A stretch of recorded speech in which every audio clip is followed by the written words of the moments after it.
I was 17 when I learned that some mistakes don't just hurt you. They burn through everyone you love like wildfire through dry grass. It started on a Thursday afternoon. Manuel's house always smelled like cinnamon and coffee, the kind of warm that made you forget your own problems for a while. We'd been best friends since middle school, the kind where you don't knock before entering. That day, his mom Elena opened the door wearing a blue sundress, her dark hair loose around her shoulders. She smiled at me the way she always did. Kind, welcoming, nothing more. At least that's what I told myself. "Fernando, come in. Manuel's setting up the PlayStation." I should have just walked past her. I should have gone straight to Manuel's room like I had 100 times before. But I didn't. I stood there in the doorway, the summer heat pressing against my back, and something shifted in the air between us.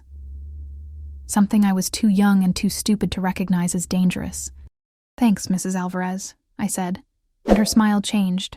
Just slightly, just enough. "Elena," she corrected, like she always did. "You make me feel old with that Mrs. business." She was 45. I was 17. At the time, I thought that made me mature. Now I know it just made me foolish. I didn't grow up planning to be the kind of person who ruins families. My parents raised me right. Church on Sundays, respect your elders, do your homework.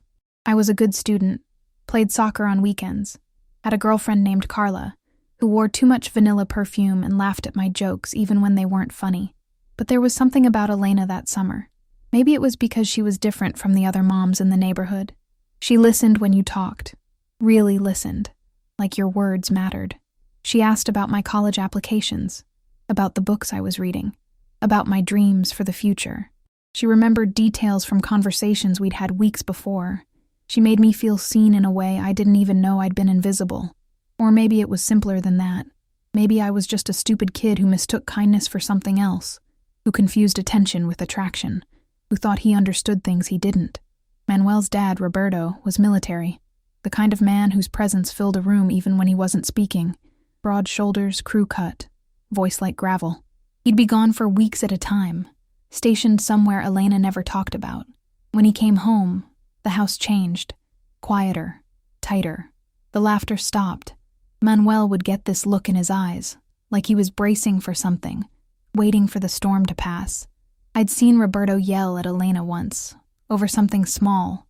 Dinner wasn't ready on time, or she'd forgotten to pick up his dry cleaning. The way he spoke to her, like she was a subordinate instead of his wife, made my stomach turn. But Elena just nodded, apologized, fixed whatever was wrong. She'd become so small in those moments, like she was trying to disappear. "My dad's leaving again next week," Manuel told me that Thursday, his fingers dancing over the controller. On screen, our characters fought through a post-apocalyptic wasteland, guns blazing. 3 weeks this time, maybe 4. I remember the relief in his voice, clear as a bell. I remember wondering why a son would be relieved to see his father leave. I remember not asking, because some questions feel too heavy to voice. "That's rough, man," I said, because what else could I say? Not really. He paused the game, looked at me. "House is better when he's gone. Mom's better. Everything's just better." I nodded, filed that information away, didn't understand yet how it would change everything. The first time something shifted, it was innocent. At least that's what I told myself. We were studying for finals. Me, Manuel, and 2 other friends, Diego and Lucas. Elena brought us lemonade and homemade cookies, the kind with chocolate chips that melted on your tongue. The pitcher sweated condensation, ice cubes clinking against the glass like wind chimes. When she leaned over to put the tray down, her hand brushed my shoulder. Just a touch, barely there, over in half a second, but I felt it for hours afterward, like a brand burning into my skin. "You boys work too hard," she said, smiling at all of us, but her eyes lingered on me a fraction longer. Or maybe I imagined it. Maybe I wanted to imagine it. "Thanks, Mom," Manuel said without looking up from his textbook. Diego made some joke about how his mom never made them snacks, just yelled at them to be quiet. Lucas laughed. I laughed too, but my mind was elsewhere, replaying that brief contact, trying to decode what it meant. Probably nothing. Almost certainly nothing. But maybe something. Diego left first, complaining about curfew. Lucas followed an hour later.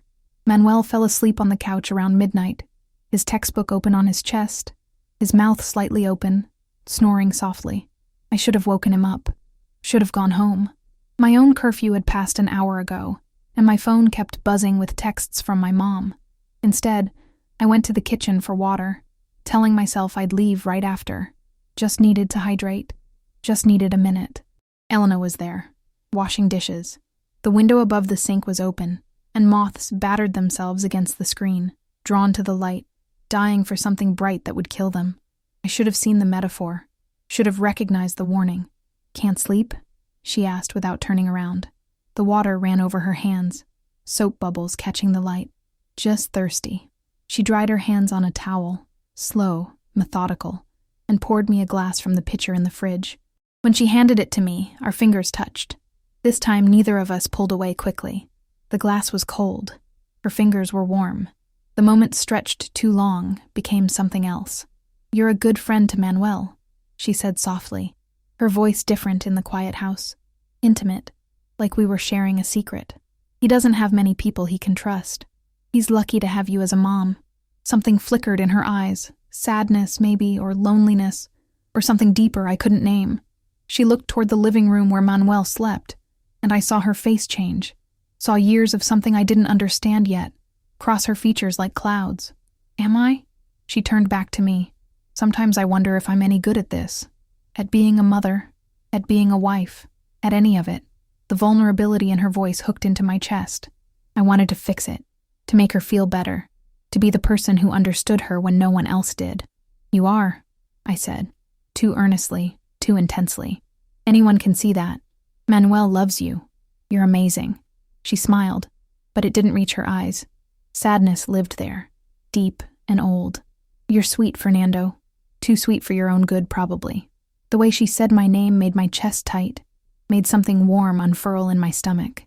"I should go," I said, but didn't move. "You should," she agreed, but didn't step back.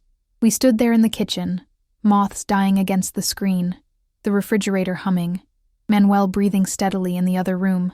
The moment felt enormous, like standing at the edge of something I couldn't see but could feel pulling at me. Finally, she stepped back, broke whatever spell had been weaving between us. "Good night, Fernando. Good night." I drove home with the windows down, trying to clear my head, trying to convince myself I'd imagined the tension. But my hands shook on the steering wheel, and I knew. Something had started, something I should have stopped before it could grow. After that night, things changed in ways so small I could pretend they weren't happening. I started coming over more often, even when Manuel had other plans. Found excuses. Forgot my charger. Needed to borrow a textbook. Wanted to work on our group project. Elena would let me in, offer me coffee, ask about school. We'd talk for hours while Manuel was at soccer practice or working his part-time job at the grocery store. She'd tell me about her life before Roberto, before Manuel, when she'd dreamed of becoming a teacher. She'd wanted to work with elementary kids, help them discover reading, make learning magical. "What happened?" I asked one afternoon. We were sitting on the back porch, the summer heat pressing down like a hand. Cicadas screamed in the trees, relentless and rhythmic. "Life?" she said, staring at the garden where tomatoes grew in crooked rows. She'd tried to stake them properly, but they sprawled anyway, wild and ungoverned. I got pregnant my senior year of college. We got married at the courthouse. No ceremony, no celebration, just signatures on paper. Roberto joined the military because it was stable, because it came with benefits. Dreams are expensive, Fernando. Sometimes you can't afford them in a family too. There was something broken in her voice that made me want to fix it, to take away whatever pain lived there. That's what I told myself anyway, that I was being kind, that I was helping, that my motives were pure. "You could still go back to school," I said. "It's not too late. You're only 45. People go to college at 50, 60, 70. She laughed, but it sounded hollow, like wind through an empty house. "You're young. Everything seems possible when you're young. Wait until you've spent 25 years making yourself smaller, quieter, less. Wait until you've forgotten who you were supposed to be." "I don't think you've forgotten," I said, and meant it. "I think you're still that person. You're just hiding." She looked at me then, really looked, and I saw something shift in her expression. Saw the way she sat up straighter, the way color came into her cheeks. "Maybe you're right," she said quietly. "Maybe I'm just hiding. I should have left it there. Should have stood up, made an excuse, gone home. But I stayed, kept talking, kept making her smile, kept feeling like I was special, chosen, different from everyone else who didn't see her the way I did. The next time Manuel's dad left for duty, Elena invited me over for dinner. Just the three of us, she said. Like family. Manuel thought nothing of it. I'd eaten there dozens of times. We were practically brothers, he'd say. Brothers. The word should have stopped me. It didn't. When I arrived that evening, the house smelled like roasted chicken and garlic. Elena had set the table with actual placemats, cloth napkins, candles. Manuel raised an eyebrow at me when I walked in. Mom's going fancy, he said, grinning. Must be feeling domestic. I just wanted to make a nice dinner, Elena said from the kitchen. Is that a crime? We were halfway through the meal when Manuel's phone rang. He looked at the screen, frowned. It's Diego, he said. Hold on. He answered, listened, his face darkening. Okay, yeah, I'll be right there. He stood up, grabbing his jacket from the back of his chair. Diego's parents are fighting again. Bad this time. He's freaking out. I gotta go. Want me to come? I asked, half standing. Nah, you finish eating. I'll probably be a while. He was out the door before I could insist, before I could do the right thing and leave with him. Elena and I sat across from each other at the table. The candles flickered. The silence stretched. Well, she said finally, guess it's just us. I should probably go too, I said, but didn't move. Stay, she said. Finish your dinner. I made flan for dessert. So I stayed. We ate slowly, talking about nothing and everything. She'd opened a bottle of wine, poured herself a glass, then another, then another. I'd been counting without meaning to, watching the way her shoulders relaxed, the way her laugh came easier, the way she looked at me. This is nice, she said, her voice soft and slightly slurred. Just talking. No tension. No walking on eggshells. Just nice. It is nice, I agreed. And it was. It was the easiest I'd felt in weeks, maybe months. Like I could breathe fully for the first time. Roberto never talks, she continued, staring into her wine glass like it held answers. He comes home and he's angry, or he's tired, or he's both. He eats like he's still in the barracks. 5 minutes done. Move on. He doesn't notice anything. Doesn't care if I cook or order pizza. Doesn't care if I'm happy or sad or anything in between. That's his loss, I said. She looked up at me, her eyes bright with unshed tears.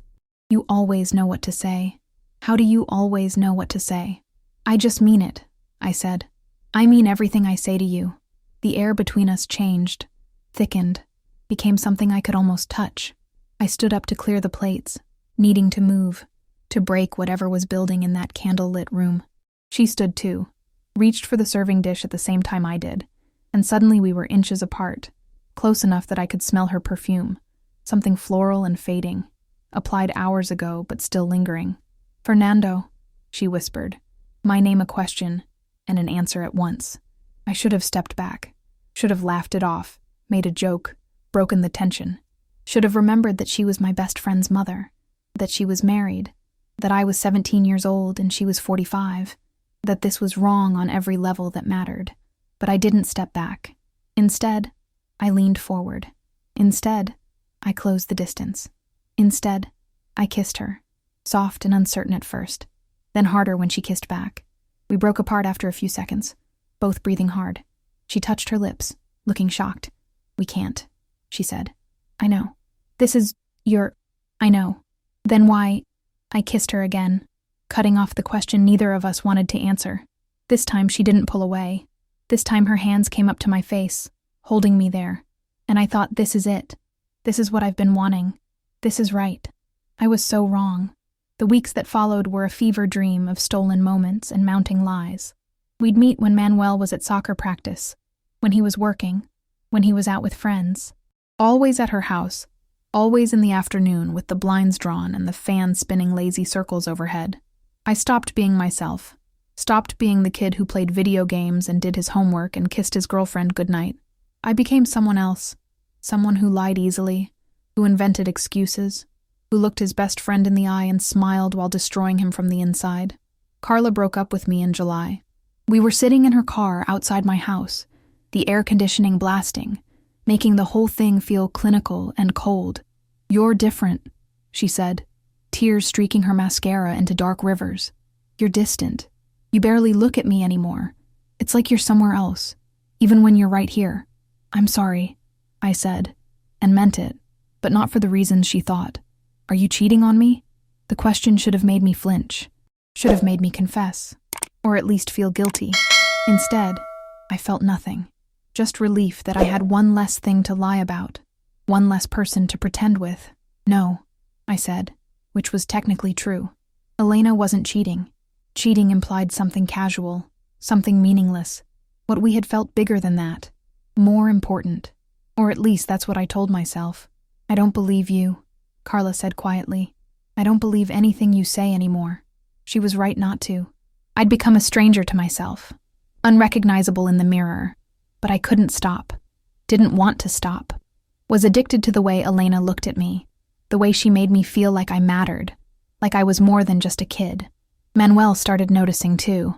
"You okay, man? You seem weird lately." Distracted. We were in his room, supposedly studying for the SATs. He kept glancing at me between practice questions, concern creasing his forehead. "Just stressed about college applications," I'd say, and he'd nod, believing me because that's what best friends do. They trust you. They assume the person they've known for years is still the person sitting across from them.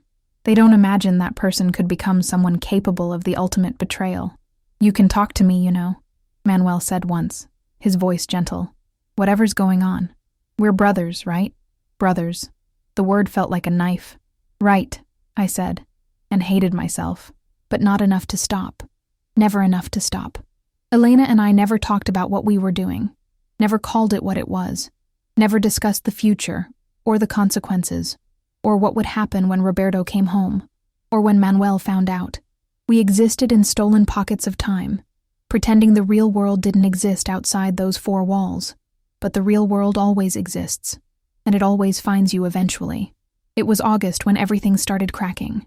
Roberto's tour got extended, 4 more weeks.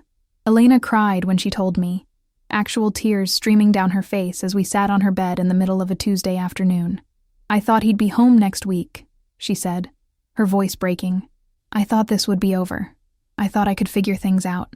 I held her, feeling like a hero instead of the villain I was, feeling like I was comforting her, saving her, being the man her husband wasn't. "Maybe it's a sign," I said.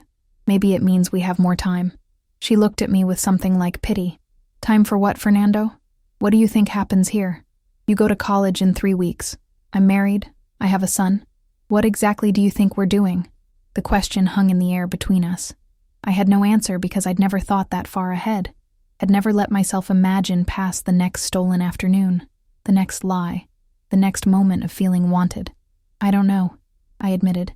"I just know I don't want to stop." "We have to stop," she said. But even as she said it, she was pulling me closer. "This is destroying me, destroying both of us." "Then let's not think about it," I said, and kissed her, and she let me, and we pretended for one more afternoon that consequences were something that happened to other people. Manuel threw a party to celebrate his 18th birthday. The house filled with people from school, music pounding through speakers, laughter echoing off walls, cheap beer someone's older brother had bought sweating in a cooler on the back porch. At least 30 people showed up, maybe more. The kind of party where nobody knows everyone, where strangers become friends by the end of the night. Elena stayed in her room, giving us space. But around midnight, when the party was at its peak, when Manuel was in the backyard with a girl from his calculus class, when everyone was too drunk or too distracted to notice, I slipped upstairs. I told myself I just wanted to check on her, make sure she was okay. That's all. Nothing more. Her bedroom door was cracked open, light spilling into the dark hallway. I knocked softly. "Come in," she called, and I did. She was reading in bed, her lamp casting soft shadows across the room. She'd changed into pajamas, nothing provocative, just a t-shirt and shorts, but seeing her there, in that intimate setting, made my heart race. "You shouldn't be here," she said, but didn't tell me to leave. Didn't look away.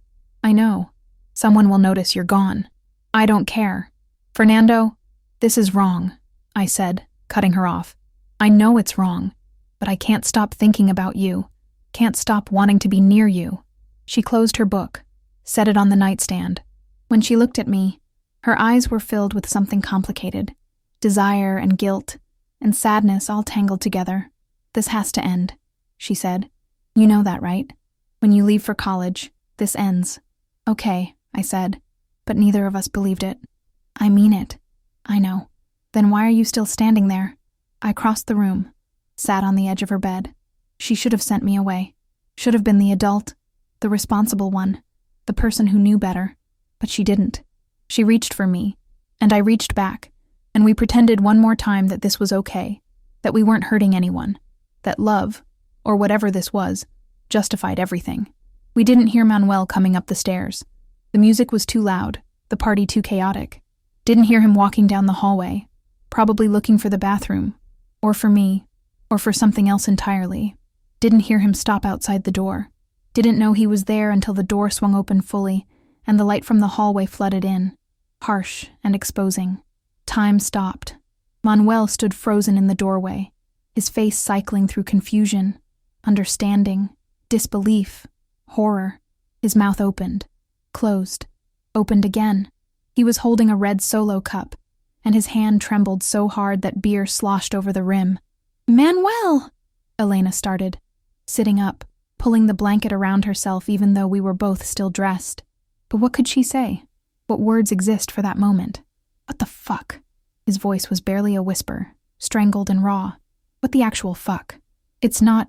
I started, but the words died in my throat because it was exactly what it looked like. "You're my best friend," Manuel said, looking at me with eyes that held nothing but betrayal. "You're my best friend and she's my mother. What the fuck is wrong with you?" "I'm sorry," I said, and the words were so inadequate they might as well have been meaningless. "You're sorry?" He laughed, but it wasn't a laugh. It was something broken trying to escape. "You're fucking sorry?" "Manuel, please." Elena tried to stand, to go to him, but he held up his hand like he couldn't bear for her to come closer. "Don't," he said, his voice cracking. "Don't you dare touch me. Don't you dare try to explain this." The music downstairs seemed obscenely loud, people laughing and dancing while everything fell apart. "How long?" Manuel asked. "How fucking long has this been going on?" Neither of us answered. What difference would it make? Whether it was weeks or months, the betrayal was the same. "I trusted you," he said to me, tears streaming down his face now. "I told you everything, every goddamn thing. And the whole time you were..." He couldn't finish the sentence, couldn't say it out loud. He turned to his mother. "And you? What kind of person does this? He's 17. He's my age. What the hell is wrong with you?" "I'm sorry," Elena whispered, and she was crying too. "I'm so sorry, baby. I never meant for this to happen. But it did happen," Manuel said. "It's been happening. In our house. While I was..." He stopped, seemed to realize something. All those times Fernando came over when I wasn't here. All those afternoons. You were..." He turned and ran. I heard him thundering down the stairs. Heard people asking if he was okay. Heard the front door slam so hard it shook the walls. His car engine roared to life in the driveway, tires squealing as he peeled out. The party died quickly after that. People sensed something wrong, started filtering out in small groups. Within an hour, the house was empty, except for Elena and me, and the wreckage of what we'd done. She sat on the edge of the bed, her face in her hands, sobbing. "He'll never forgive me. Never. I lost my son. Oh God, I lost my son. I'll talk to him," I said desperately. "I'll explain." "Explain what?" She looked up at me, her face ravaged. "That you took advantage of a lonely, fucked up woman? That I took advantage of a kid? There's no explanation that makes this okay. We didn't mean to hurt him. But we did. We knew we would, and we did it anyway. That's worse. That's so much worse. Elena, you need to go," she said, her voice flat and dead. "Please, just go. Leave through the back door. Don't let anyone see you." I left through the back door like a thief, which is what I was. A thief of trust, of family, of the only real friendship I'd ever had. I drove around for hours, my phone blowing up with texts from Diego and Lucas, asking what the hell had happened at the party. I didn't answer, couldn't form words, could barely think past the look on Manuel's face, the betrayal in his eyes. I went home at 4 a.m, climbed through my bedroom window, and lay in bed staring at the ceiling until dawn. My phone kept buzzing. Missed calls from Elena, texts from my mom asking where I was, silence from Manuel, which was somehow worse than anything he could have said. I tried calling Manuel 100 times over the next few days. Every call went straight to voicemail. I tried texting, blocked, showed up at his house. Elena answered the door, looking like she hadn't slept, her eyes swollen and red. "He won't see you," she said. "He won't see either of us. He's barely spoken to me since that night. Where is he?" "Staying with Diego's family. He won't come home." "This is my fault," I said. "I'll fix it. I'll make him understand." She laughed, bitter and sharp. "Understand what, Fernando? That we betrayed him in the worst possible way? There's nothing to understand. We did this, both of us. And now we live with it." She closed the door in my face. Diego and Lucas stopped talking to me too. Word spread fast, the way it does in small neighborhoods where everyone knows everyone. I became the kid who'd betrayed his best friend, who'd gotten involved with someone's mother. People whispered in hallways at school, pointed, stared. My own younger sister overheard something at her friend's house and came home crying, asking me if it was true. "Is it?" she asked, her voice small and hurt. "Did you really do that to Manuel?" I couldn't lie to her. Couldn't look at her innocent face and pretend I was still the brother she'd looked up to. "Yeah," I said. "I did." She didn't speak to me for days. My parents found out when Mrs. Chen from next door came over with a casserole and too much information. I heard them arguing in the kitchen that night, my mom's voice rising higher and higher. "How could you?" she asked when they finally called me down. My dad stood in the corner, his arms crossed, disappointment etched into every line of his face. "How could you do something like this? That poor boy, that family." "I don't know," I said, because I didn't. Couldn't explain the series of choices that had led me here, each one seeming small at the time, but adding up to catastrophe. "You're grounded until you leave for college," my dad said, his voice cold and controlled. "No phone, no car, no going out. You'll work in the garage helping me. Maybe manual labor will remind you that actions have consequences." "Okay," I said, because what else could I say? My mother cried, just stood there and cried, looking at me like she didn't recognize me anymore, like her son had been replaced by a stranger. "I'm sorry," I whispered, but the words felt empty. How many times had I said I was sorry? How many times would I say it before it meant anything? 2 weeks after Manuel found out, Roberto came home early. No one told me this at the time. I only learned it later, pieced together from rumors and police reports and whispered conversations I wasn't meant to overhear. He'd gotten a call from his son. Manuel had driven 4 hours to his dad's base, walked into his office and told him everything. Every detail, every betrayal. Laid it all out in the harsh fluorescent light of that military building, surrounded by medals and photos and the trappings of order and honor. Roberto drove home in silence. 6 hours straight, stopping only for gas, thinking about what his son had told him, imagining things he couldn't unimagine.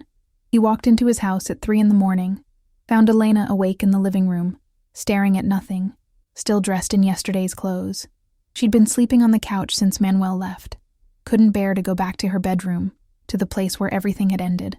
"Roberto," she said when she saw him, and the guilt on her face told him everything he needed to confirm. Neighbors heard the shouting, heard things breaking. Mrs. Rodriguez across the street called the police when she heard glass shattering, when she saw shadows moving violently behind the curtains. When the officers arrived 20 minutes later, Roberto was gone, had gotten in his car and driven away, destination unknown. Elena had a cut on her forehead where a plate had shattered against the wall near her, glass embedded in her skin. She wouldn't say what happened, just repeated that she was fine. She was fine, everything was fine, but nothing was fine. Manuel was locked in his room upstairs, having come home moments before his father arrived. He heard everything, refused to open the door, even for the police. Just called through the wood that he was okay, that he hadn't been hurt, that he just wanted everyone to leave him alone. The police took statements, made a report, left, and the Alvarez family dissolved into something unrecognizable. The divorce was brutal and public. Roberto filed papers within the week, citing adultery and misconduct. He didn't name me specifically. I was a minor, legally protected, but everyone knew. Everyone talked. Small towns have long memories and sharp tongues. Roberto got custody of Manuel, The judge took one look at the situation and made his ruling fast. A 17-year-old boy caught in the aftermath of his mother's affair with his best friend? No question where he'd be safer, more stable. Elena moved into a small apartment on the other side of town, near the highway, where the buildings were low and sad-looking. She lost her job at the dental office where she'd worked part-time. People talk in small communities, and no one wanted to be associated with the woman who'd been with a teenager. Didn't matter that she'd been lonely. Didn't matter that her marriage had been dead for years.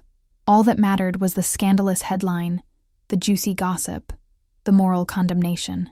I tried to visit her once, knocked on her apartment door on a rainy Tuesday afternoon, needing to apologize, to understand, to make sense of what we'd done. Needed to see if she was okay, if there was anything I could do to fix even the smallest piece of what we'd broken. She opened the door halfway, and I barely recognized her. She'd lost weight, her clothes hanging loose. Her hair was pulled back tight, her face bare of makeup, her eyes hollow and distant. "You can't be here," she said flatly, no emotion in her voice at all. "I just wanted to say I'm sorry. For everything. Sorry?" She laughed, bitter and sharp as broken glass. "You're sorry? What does that even mean? What does sorry do? I know I hurt you. I hurt Manuel. I hurt everyone. But I need you to know I didn't mean to." "You didn't mean to?" Her voice rose, cracking. "You didn't mean to come to my house all those times? Didn't mean to kiss me? Didn't mean to keep coming back, knowing exactly what we were doing? I lost my son, Fernando." The words came out like bullets. "He won't speak to me, won't look at me. Roberto's turning him against me completely, feeding him all this poison, and there's nothing I can do because I did this. We did this. I know. I'm suffering too. You're suffering." Her eyes flashed with something dark and dangerous. "You're suffering. You're 17 years old. You'll go to college in 2 weeks, start over, make new friends. You'll tell this story at parties probably. Laugh about the crazy time you fucked your friend's mom. In 10 years this will be a bad memory. Something embarrassing you did when you were young and stupid. But me?" She stepped closer, and I could smell alcohol on her breath. "I lost everything. My marriage, my child, my home, my job, my reputation. Everything. I'm 45 years old, living in a shitty apartment, working at a gas station overnight because it's the only place that would hire me. I see people I've known for years cross the street to avoid me. My own sister won't return my calls. So don't you dare tell me you're suffering. I didn't mean, you never mean anything. That's the problem. You're a child playing grown-up games, and you have no idea what the stakes actually are." Tears streamed down her face, but her voice stayed hard. "I'm not a victim here. I know what I did. I knew it was wrong every single time, and I did it anyway because I was lonely and broken and you made me feel alive again. But that doesn't make it okay.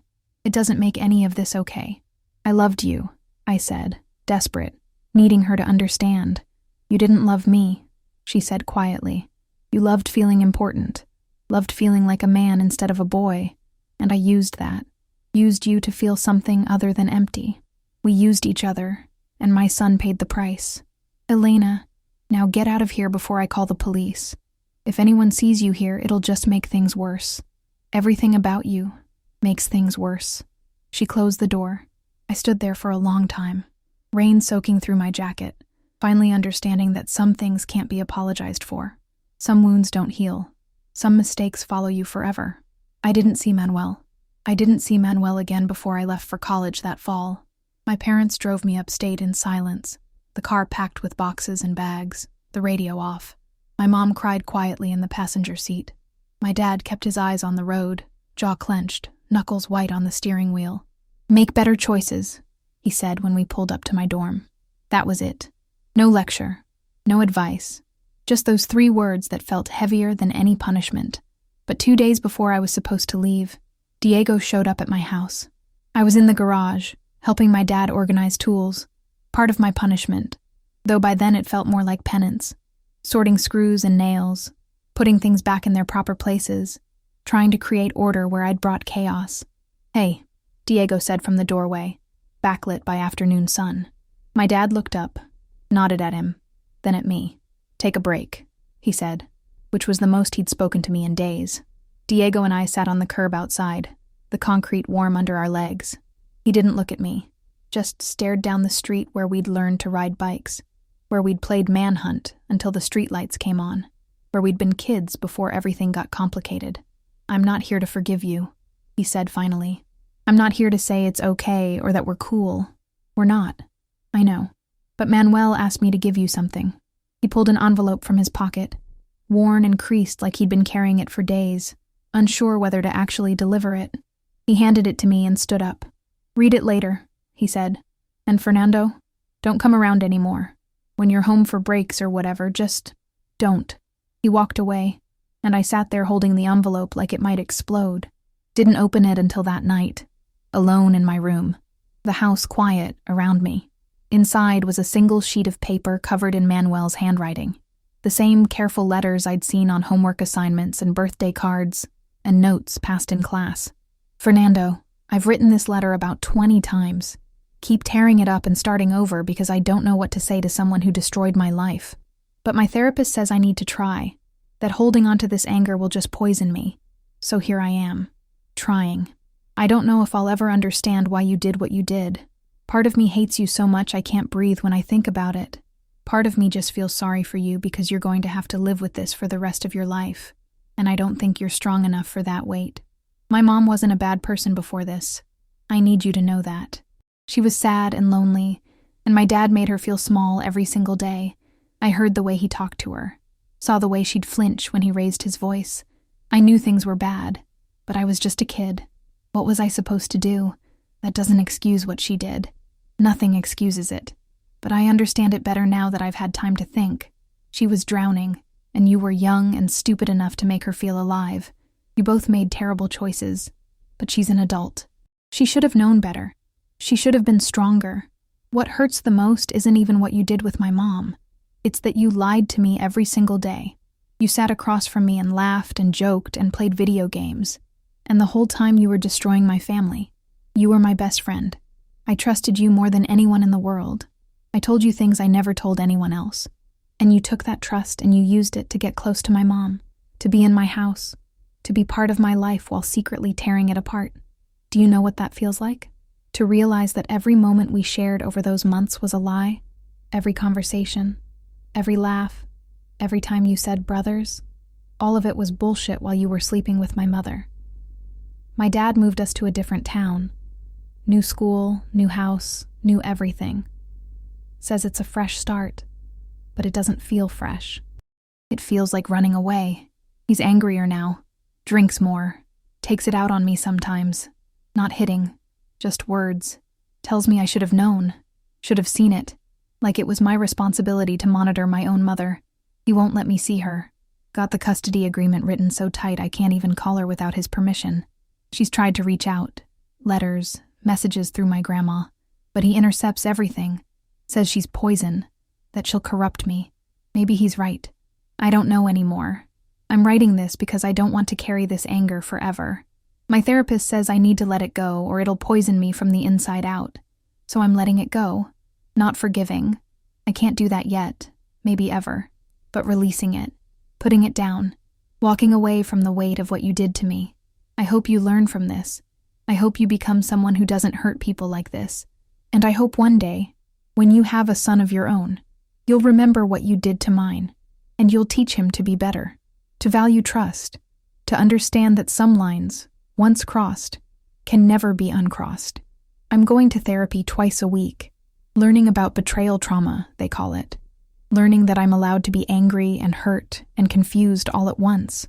Learning that I didn't cause this, couldn't have prevented it, and can't fix it. Learning to live with what you took from me. Don't contact me. Don't contact my mom. Don't show up at my new school or my new house or anywhere I might be. Just leave me alone. Let me try to build something from what's left. Maybe in 10 years, 20, 50, I don't know. Maybe I'll be able to think about you without feeling like I'm suffocating. Maybe I'll be able to forgive you, or at least understand you better. But that's for future me to figure out. Current me just needs you gone. Be better, Fernando. For whoever comes next. Be someone worthy of trust. Manuel, I read that letter so many times the creases became soft as fabric. Cried over it more than once. Carried it with me to college. Kept it in my desk drawer like penance. like a reminder of who I'd been and who I never wanted to be again. College was supposed to be a fresh start, but I couldn't escape what I'd done. The guilt followed me like a shadow, present in every interaction, every friendship, every moment of potential closeness. I hooked up with girls at parties and felt nothing. Tried to lose myself in their bodies, their laughter, their temporary warmth. But in the morning, I'd wake up feeling emptier than before, haunted by the memory of Elena's hollow eyes, Manuel's broken voice. I made friends but kept them at arm's length, afraid to let anyone close enough to trust me. What if I betrayed them too? What if this was just who I was, someone who destroyed the people who cared about him? My roommate freshman year was a guy named Tyler, friendly and outgoing, always inviting me to things. Basketball games, study groups, parties. I declined most of them. He stopped asking eventually. "You're kind of a ghost, man," he said one night, 6 months in. "You're here, but you're not here. What's up with that?" "Just keeping to myself." "That's not keeping to yourself. That's hiding." He was right, but I didn't know how to be any other way.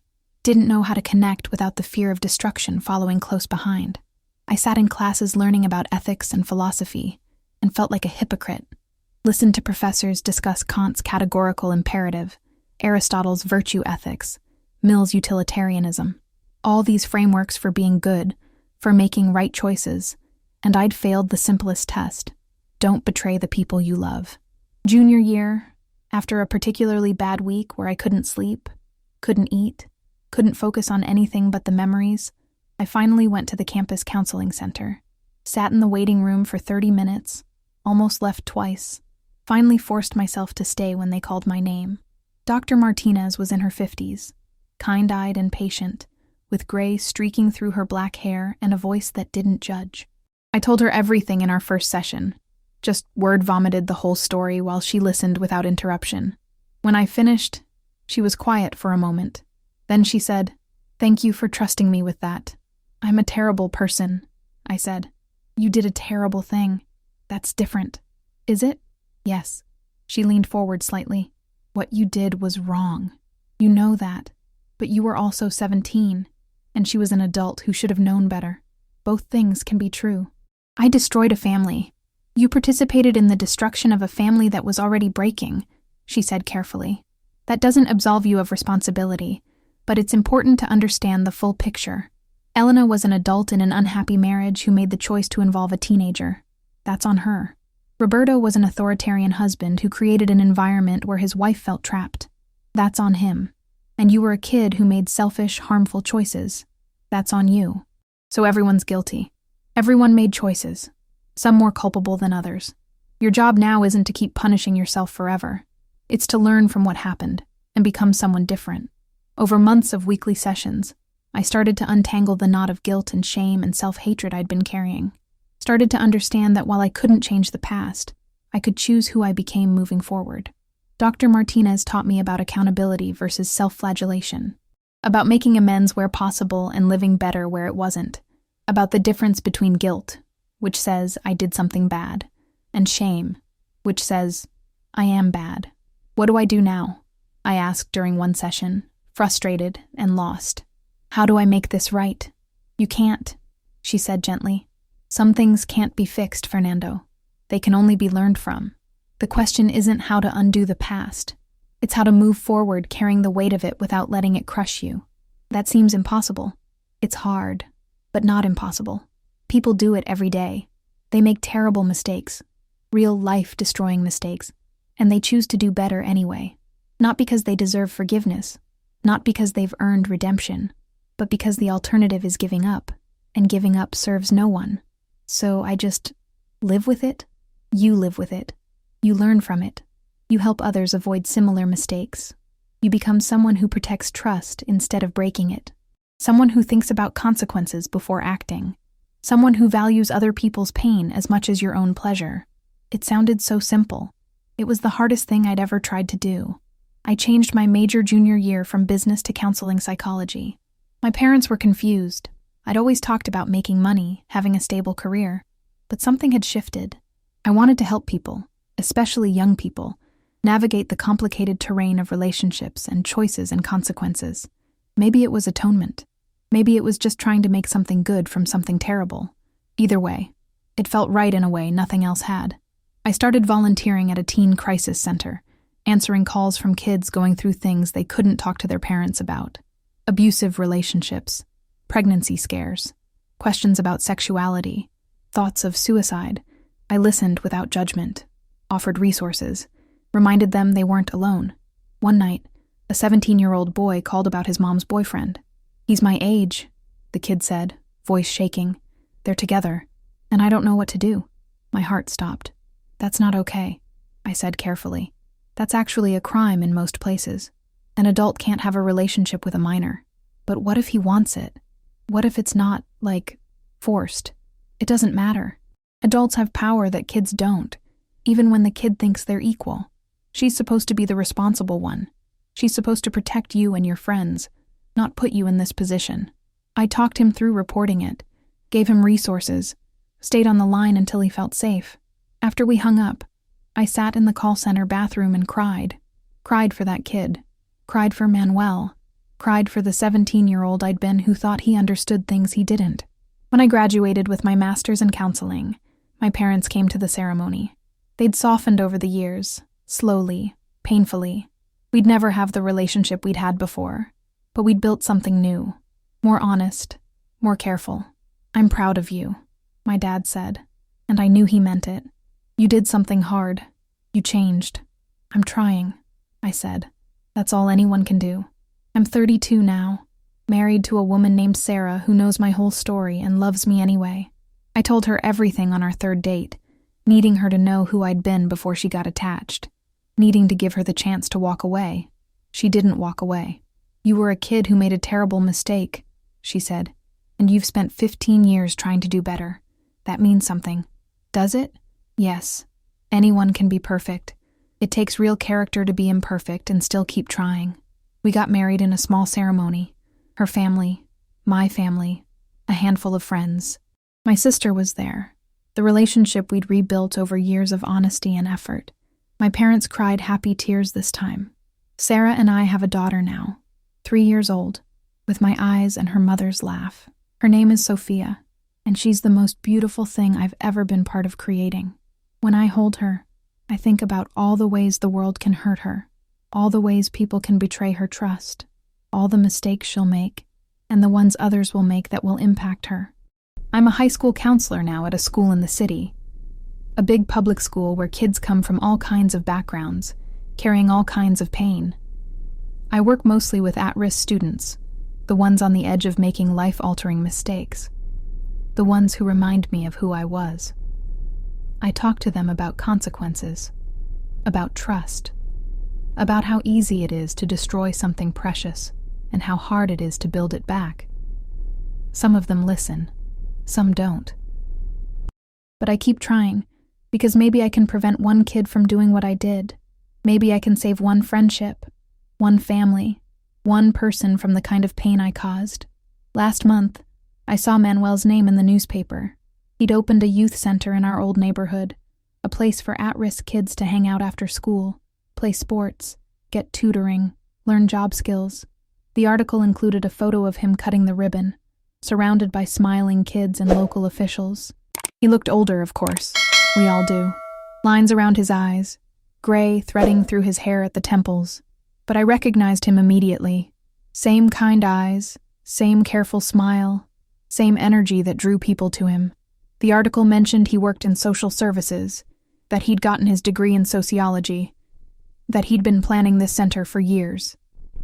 Said he wanted to give kids a safe space, especially those dealing with family trauma. "I know what it's like when your home isn't safe," he was quoted as saying.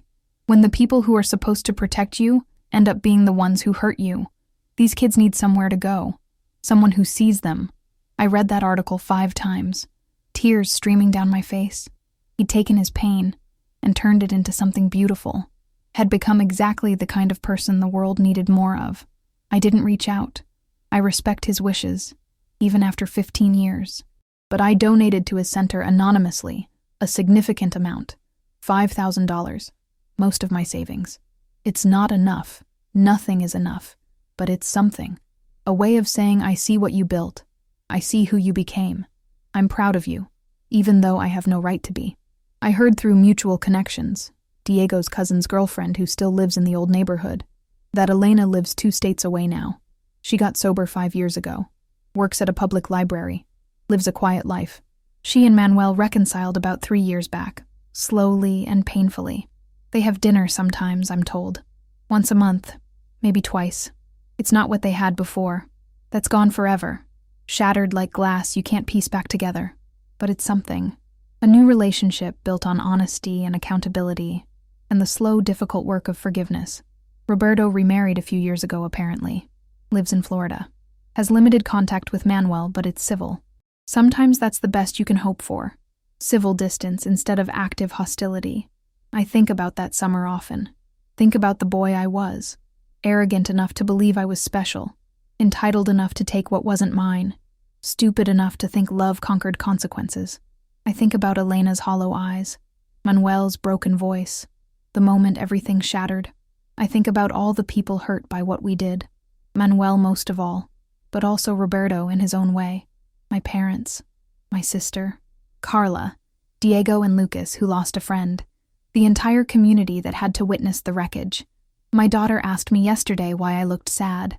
We were reading a bedtime story about knights and dragons, and I drifted off somewhere else, lost in memories I can't escape. Just thinking about an old friend, I told her, smoothing her hair back from her forehead. Why don't you call him? It's complicated, sweetheart. Everything's complicated, she said with the simple wisdom of 3-year-olds. That's what Mommy says. But friends should still be friends. If only it were that simple. I teach my daughter about choices now, in age-appropriate ways, about how our actions ripple outward, touching people we never meant to hurt, about how trust is built slowly, brick by careful brick, and destroyed in a single moment, about how being wanted isn't the same as being right. She won't understand for years, but I'm planting seeds, hoping they take root, hoping she'll be better than I was, more thoughtful, more careful with other people's hearts. I talk to my students about boundaries and consent and power dynamics, about how adults should never put kids in certain positions, no matter what the kid thinks they want, about how 17 feels grown up but isn't, about how some mistakes follow you forever, carving themselves into who you are. Some of them roll their eyes. Some look uncomfortable, but some listen. Some come back later to thank me, to tell me I helped them avoid a mistake, recognize a harmful situation, understand something they hadn't before. That's what I hold on to, the possibility that sharing my worst moment might prevent someone else's. Sarah asks me sometimes if I've forgiven myself. We're lying in bed, Sophia finally asleep in her room, the house quiet around us. I don't know, I tell her honestly. I don't know if I should. You were 17. Elena was 45. Manuel was my best friend. Some things don't have excuses. I'm not asking for excuses. I'm asking if you found a way to live with it that doesn't destroy you. Have I? I don't know. Some days I think yes. I've built a good life, helped people, became someone better. Other days the guilt crashes over me like a wave, and I can barely breathe past it. I'm trying, I say finally. Every day I'm trying. That's all any of us can do. She's probably right, but it doesn't always feel like enough. I keep Manuel's letter in a locked box in my closet. Take it out sometimes when I need the reminder of what I'm capable of, what I never want to be again. The paper is fragile now, worn at the folds, but the words are still clear. Be better, Fernando. I'm trying, Manuel. Every single day I'm trying. Some mistakes stay with you forever, carving themselves into who you are. I'll never be able to take back what I did at 17. Never be able to give Manuel back the family I helped destroy, or give Elena back her relationship with her son in those crucial years, or give myself back the innocence I lost in those summer months. But I can be better now, can help other kids see the cliff edge before they walk off it, can teach my daughter that other people's pain matters, that grown-ups aren't always right, that desire without conscience destroys everything it touches. Every day I try to be someone Manuel would be proud to have called a friend. I'll probably never achieve it, but trying feels like the least I can do, the only thing I can do. Last week, one of my students came to my office after school. 17 years old, smart kid, good heart. He sat across from my desk fidgeting with his hands. "Can I ask you something?" he said. "Of course. My best friend's mom has been, I don't know, flirting with me? Or maybe I'm imagining it, but she texts me sometimes, asks me to come over when he's not there. And I don't know what to do, because part of me wants to, but part of me knows it's messed up. My heart stopped.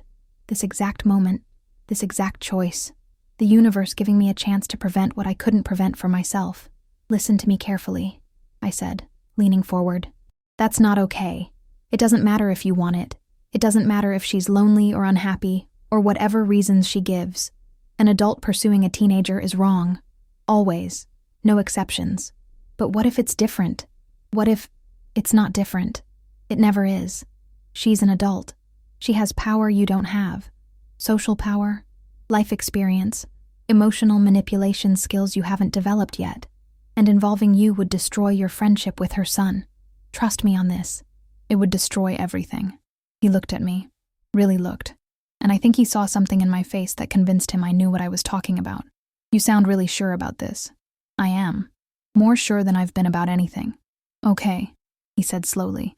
Okay. So what do I do? We talked for an hour. I helped him set boundaries, script responses, understand that this wasn't his fault or his responsibility. Gave him resources, offered to talk to the school social worker with him if he needed backup. By the end, he looked lighter, relieved. Thanks, Mr. Rivera, he said at the door. I don't know what I would have done if I hadn't talked to you. You would have figured it out, I said, but I'm glad I could help. After he left, I sat in my office and cried.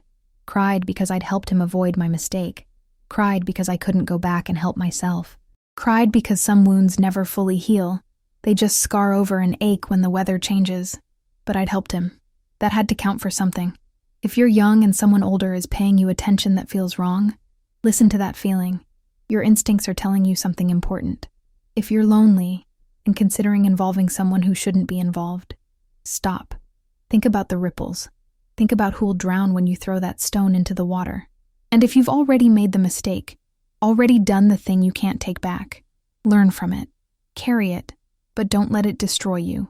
Use it to become someone better. Someone who protects trust instead of breaking it. Someone who considers consequences before acting. Someone who understands that other people's pain is real and matters just as much as your own desires. I can't change the past, but I can shape the future.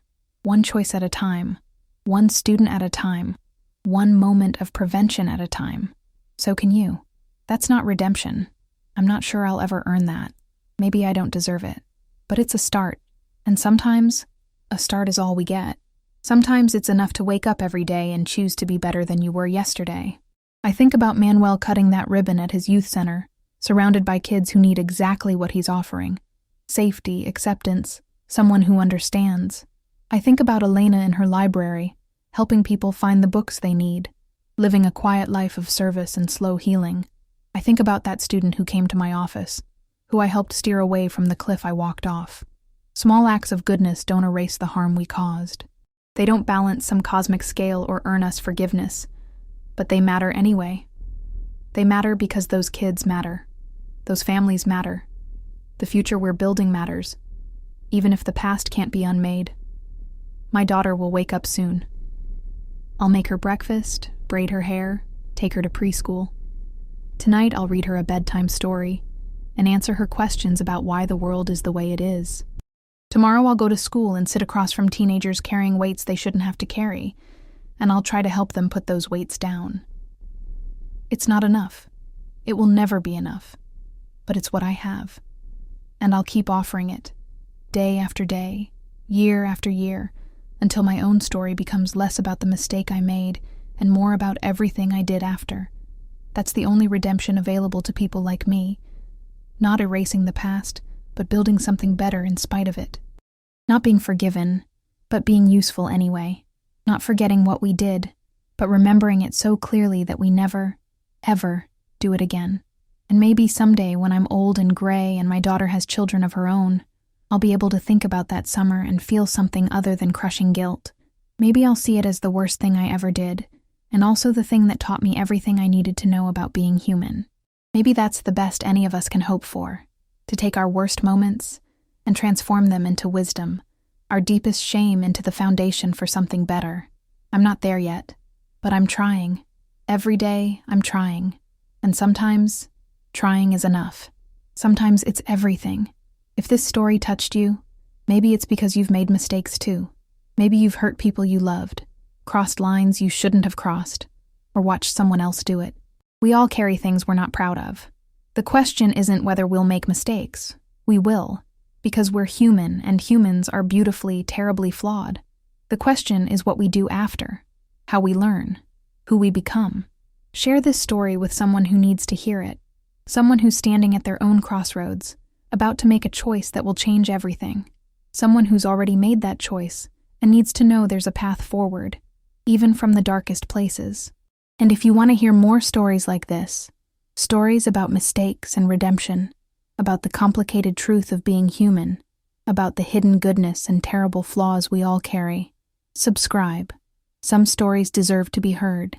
Some lessons are too important to forget. We're all just trying to be better than we were yesterday, and that ultimately is the only thing that matters.